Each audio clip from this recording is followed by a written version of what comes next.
First Liberty National Bank. Hi, this is JD and Keri with Our 2 Cents. And today we're going to discuss some tips on working from home. That's exactly right. So, some of the biggest tips that we can give on working from home involve boundaries. But, as covered in the video, there were 7 specific things that they recommended for working from home.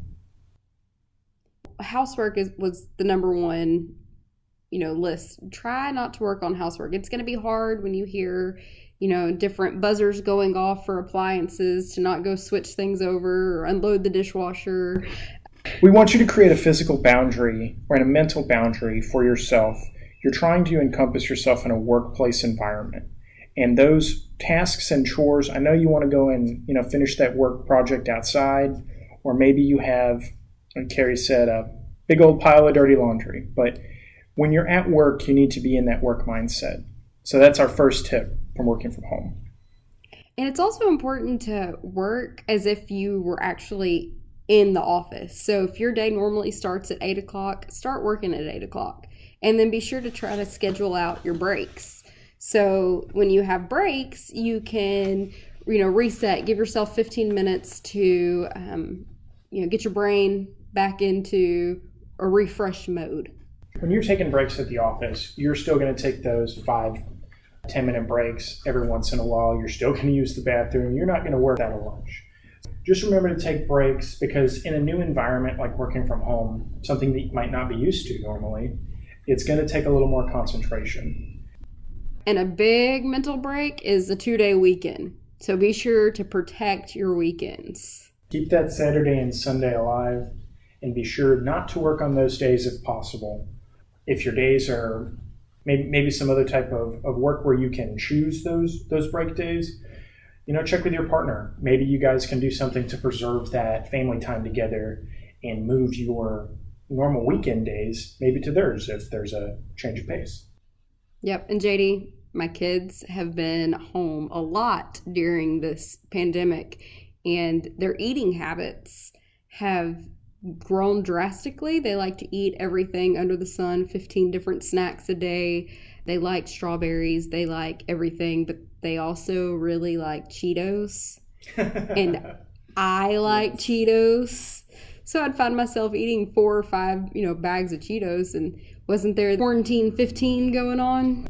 In quarantine and working from home specifically, we want to talk about having healthy eating habits, and having a bunch of meals a day isn't necessarily something that is bad, but you need to moderate what you're eating and how much you're eating. Having breakfast, a midday snack, lunch, another midday snack, and then dinner. Those 5 small meals a day, it's a great way to reduce that. Just make sure that those little snacks in the day aren't necessarily what I'll call junk food. Yep. And also I think that helps with productivity too. If you eat a lot of foods that bog you down, you feel bogged down. Absolutely. So if you're sitting behind a computer at home trying to work and you're eating all the chocolate and cookies and cupcakes and candies in the house, you're gonna get tired faster. You want to feed your brain. That's right. That's right. And then office space. You had a pretty unique office space set up. I know you had to work from home for a little bit. Yes, so previously, before this employment, I had to work from home almost all the time, about 6 days a week.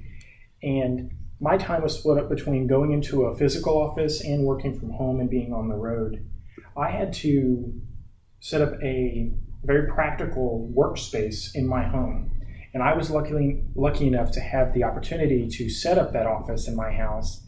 And that was my office. I didn't do anything else in there but work. It wasn't a hangout spot. It wasn't a, chill out spot. It was my office, and I had a little sign on the door, and it said, "In process." That meant I was working, and I was busy.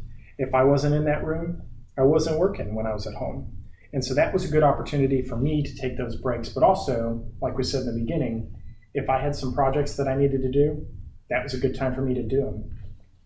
Another thing besides that is, when you're setting a boundary for that workspace, it might not always be possible to have an enclosed room, a secluded room for that. And so a good suggestion might be, whether it's a dining room or in the living room, try and devise the situation to result in your comfortable space for working. You want to be productive, and you want it to feel like you're able to be successful in that particular area.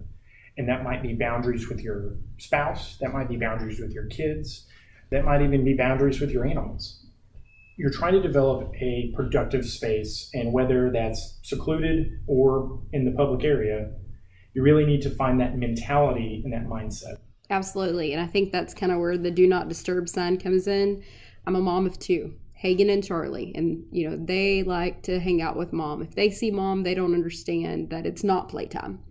And so luckily, we brought in our neighbor who came to the house whenever I was there, or my husband works shift work, so he's able to sit with the girls whenever I'm working.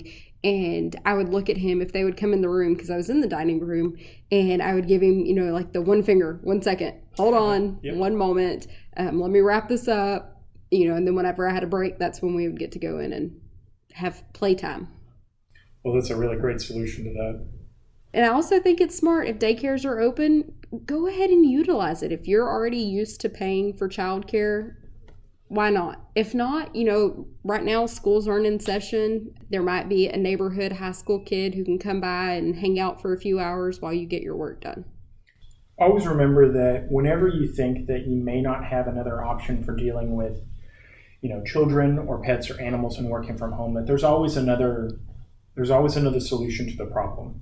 Don't ever feel trapped by it. I know that being in quarantine and working from home can be very stressful mentally and physically.